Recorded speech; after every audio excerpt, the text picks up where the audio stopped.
Cable company told me I don't have cable. This happened around the year 2000. I had just purchased a house and met the previous owners while they were moving out.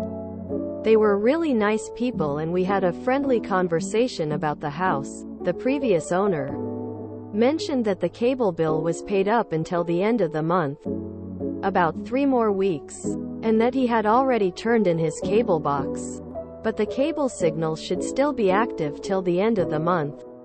I told him thanks and we let him finish packing up. We moved in the following week, and when I hooked the cable to my TV I got all the basic cable channels, which was all I was planning on getting anyway. Come the end of the month, I called the cable company and asked to sign up for basic cable. The sales representative told me that there was going to be a $100 hookup fee. I told them that the previous owner had left his account active and that I was literally watching cable as we speak, so there should not need to be a hookup fee because the cable was already hooked up. They just needed to start billing me for basic cable. The representative then clicked on her keyboard and told me that her data showed that the address I was at does not have cable and that they will need to send out a crew to activate the signal. I told her that I was not paying $100 for a hookup fee and said never mind. I don't want cable. I waited another month, still had cable, and called the cable company back to ask what it would cost to get basic cable. A different operator from before said it would cost something like $30 a month and a $100 hookup fee. I asked why the $100 hookup fee. She said that it was because my address does not currently have cable. I told her never mind. I don't want cable unless they waive the hookup fee. She said she was not authorized to waive the fee. I just thanked her and hung up. 4 years later, we still had cable, but we ended up moving out of state for work. Open mouth smile. We wanted cable and Dad didn't want to pay the hookup fee either. So he opened up the green box on our property and just screwed the little cable with our house number onto one of the cable connections. Turns out that is all that was needed for there to be cable at the house. So he hooked up every house in the entire box. Free cable TV for everyone. Nobody ever complained and we lived there with free TV for about 10 years. Now when they unhook your cable they squish the connector with pliers so you can't just hook it up yourself. I had something similar happen when my wife and I moved into an apartment decades ago. Except I never wanted cable. At some point, I plugged the TV into the cable to see if it'd give us better reception, only to find out that we had full access to cable. Now, in general I didn't want cable, but there were a few shows I didn't mind watching, so I did. I also notified them about it, and they said I didn't have cable, so I wiped my hands of it. I think about 6 years later, we were still at that same apartment. They aggressively tried selling us cable, and I mentioned not only did I not really want cable, but we were still getting cable despite asking them to deactivate it. They finally deactivated it after that. And yes, the cable did still act like a decent antenna. Slight variation on the theme here.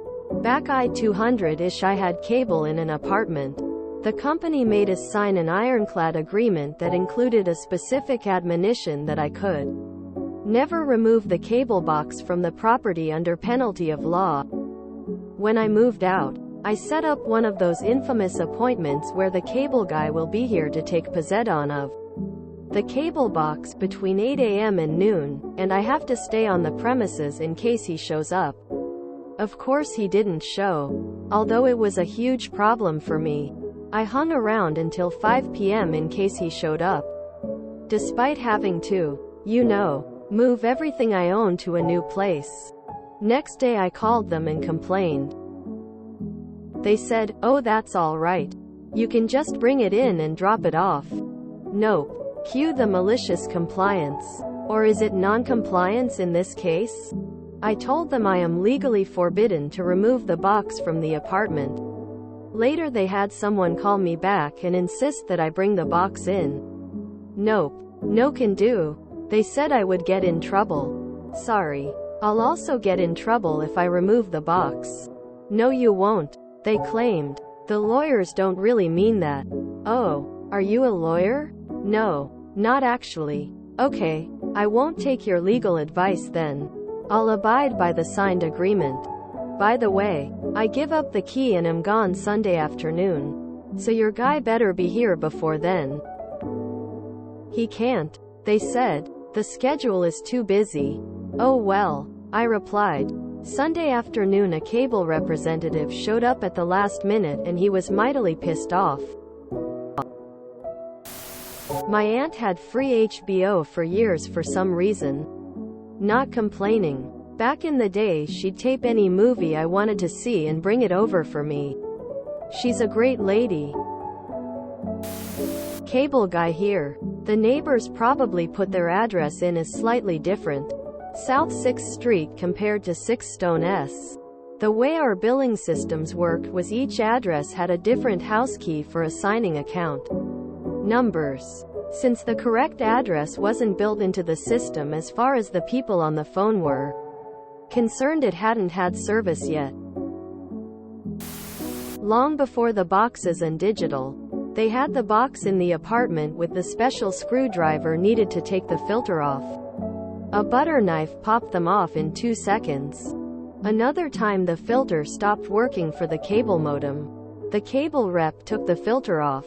Internet started working. He didn't have a new filter on him. So said enjoy the cable and left. In our first house, out in front, there were 2 cable boxes for connections.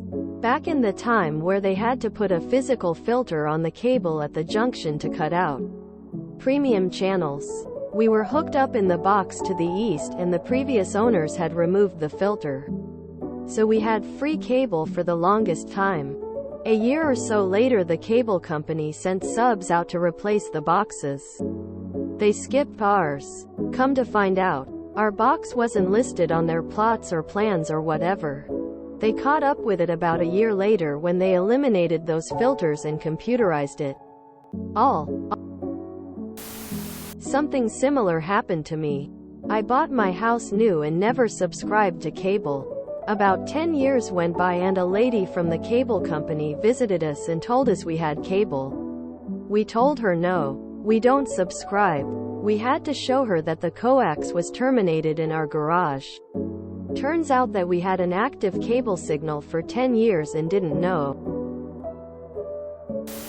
Back in the old days before cable boxes I ordered cable internet and got free cable for about 3 years. It ended when the local cable company sent a representative around to sell us cable and my girlfriend at the time told him that we already had cable. He scared her into setting up an installation appointment.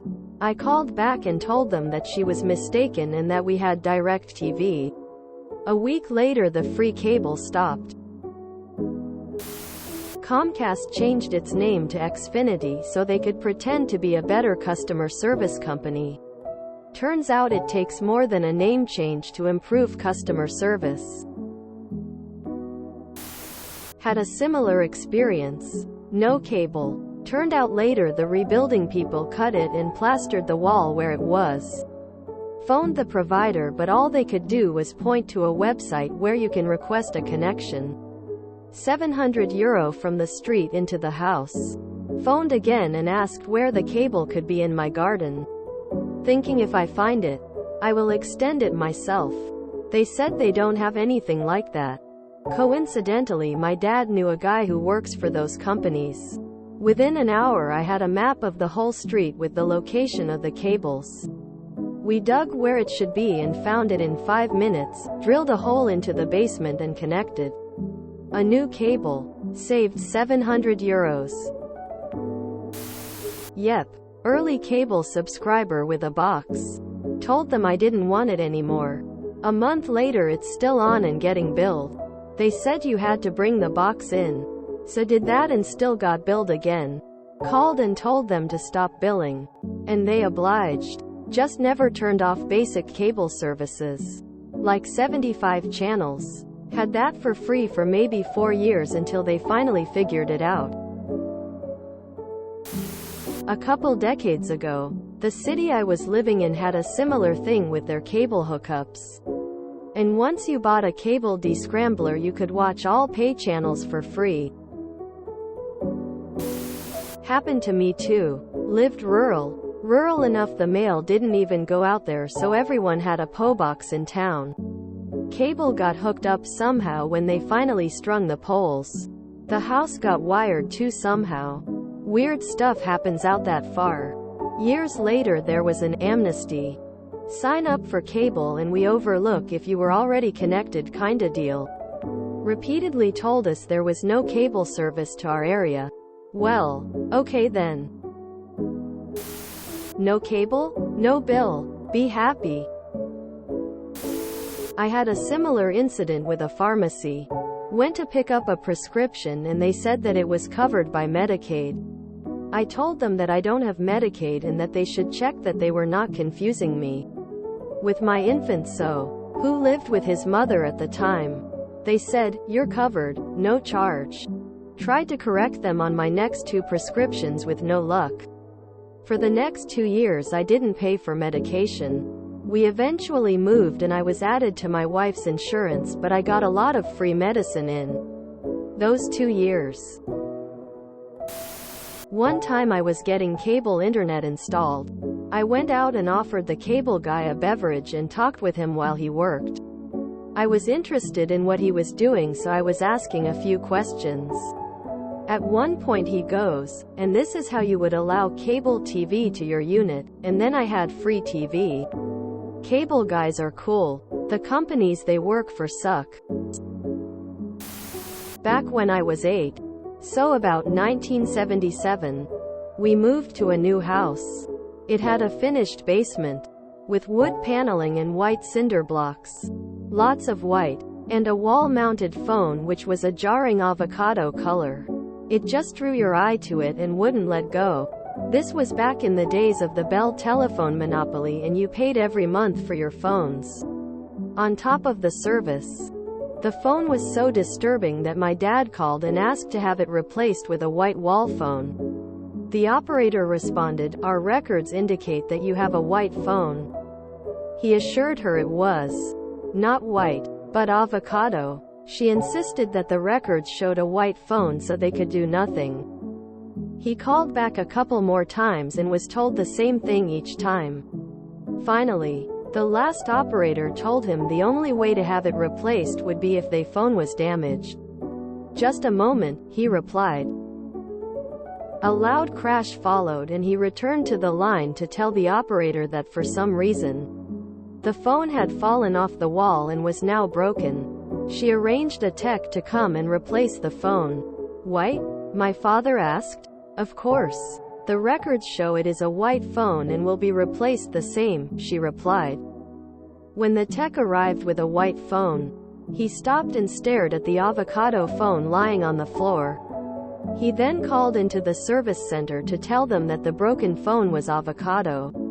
But he was sent with a white phone. "The records show that is a white phone. Replace it." And that's how we got rid of the avocado basement phone. That happened to me 1 year in college. My mech-eng roommate was trying to convince me, an RF engineer, that they were going to use time domain reflectometry to figure out we were hooked up. Spoiler alert, they did not do that. Most of the big cable companies got that way by buying up little regional carriers. I had 4 different companies until Comcast finally swallowed the last one. Merging all those systems, both the hardware and the back-end software, was not as smooth as we would like. I stopped counting the number of times HQ told me one thing, and then when I went to my local office, they told me something else. It must be wonderful to be an unregulated monopoly. If you enjoyed this video, please check out our playlists full of similar content. Epicaricast is like doom scrolling for your ears. Please like, share, and subscribe.